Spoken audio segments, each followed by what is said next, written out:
Welcome back to Coe'sQ, and if there's any guesses of what we're cooking today, it's a ribeye.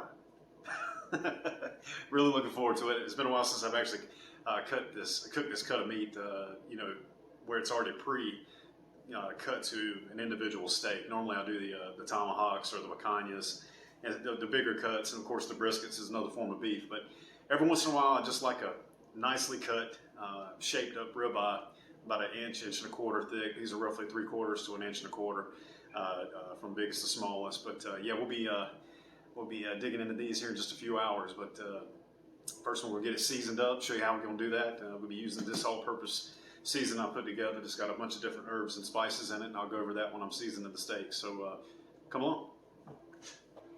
All right, so we've got the steaks ready to be prepared, and you want to do that by adding a little bit of a binder.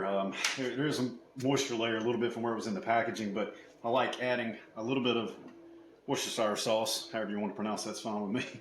And it will add a little bit of a flavor profile, but not much, because we're not going to be dousing it. We're not marinating it for any length of time other than just to get the seasoning on. So what you want to do is just top that, and then we're going to put that other blend of basically a rub mixture, which has a percentage of maple rub, some garlic, salt, kosher salt, of course black pepper, and a little bit of onion powder, if I'm not mistaken. I think that was the final ingredient that I put in it. So that is my version of the all-purpose seasoning. You're welcome to put together any flavor profile you like with your seasonings. It's all about what you like and your family likes. So I'm a big proponent of that. So we'll get these flipped over and go work on dusting them down.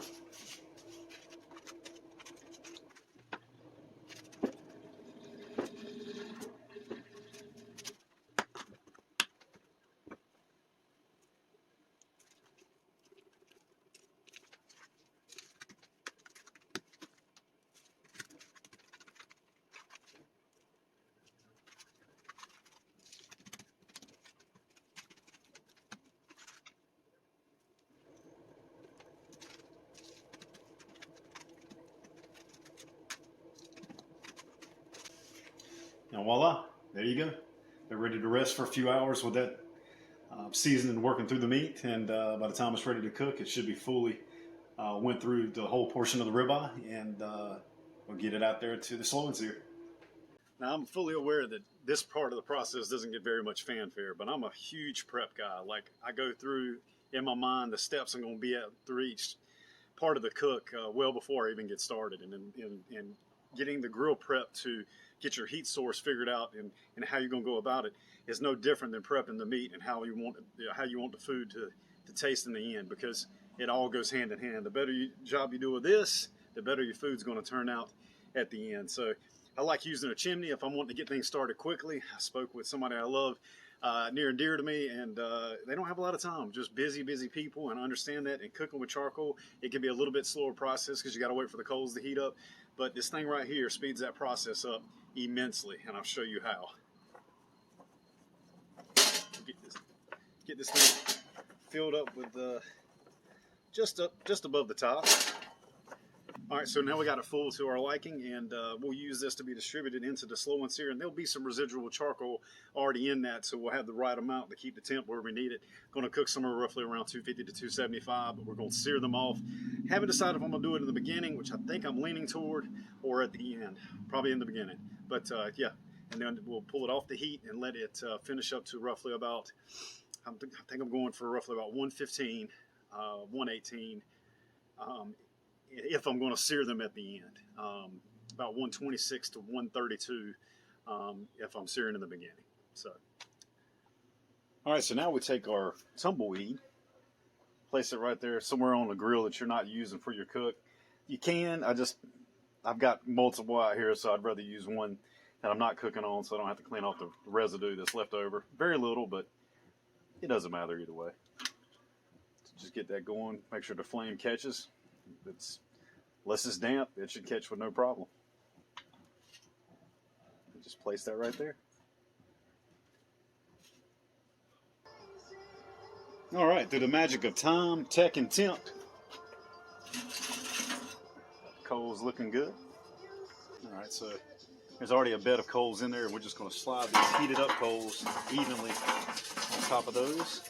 And they are red hot, which is perfectly fine. Exactly what you're looking for, because I've decided to sear these steaks off up front and then pull them off and then get them to that perfect 126 to 132, depending on the size of the steak and where it's angled out on the kettle grill. So we'll see how that works out. All right, now we got the steaks out here, and it is time to sear. I have elected to go first. These guys have been sitting out resting for about an hour at room temperature, but they've had the season on them for roughly 3 hours, as you've seen earlier in the video. So we're just going to throw that directly on this side of the slow and sear with the cast iron grilling grate. And we're looking for some decent grill marks. That's pretty much it. Not going to leave it on there long. Just long enough to get it seared properly. All right, let's flip this. Really good looking marks. All right, we'll get these off and get some of the smaller ones.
Alrighty.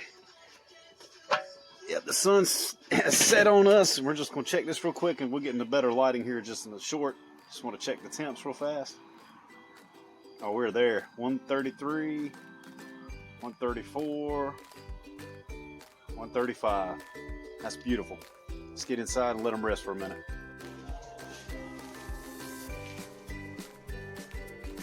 In case you were wondering, was all that 8 in one sitting? Absolutely not. Could have been done? Probably, but we would have been miserable. That was almost 3 pounds of meat. It was delicious though. But never underestimate the power of a prepared leftover meal. We've got the steak cut up in about 1/4 to 1/2 inch pieces. Got some peppers set aside, some onions we're going to put with it, and we're going to make some steak and shrimp fajitas here in a few days. That's the plan. It's going to be delicious. So never let anything go to waste. Don't let it just sit in your refrigerator. Find some use for it. I promise you. There's bunches of these different ways to put stuff together on YouTube. That's where I found most of my stuff. And you don't have to open up a book to find these wonderful ways of doing things anymore. So I challenge you to look it up and try it for yourself. But that's all I got for this time. Like and subscribe if you get a chance. God bless you guys. Appreciate you. And check us out again. Coe'sQ. Out.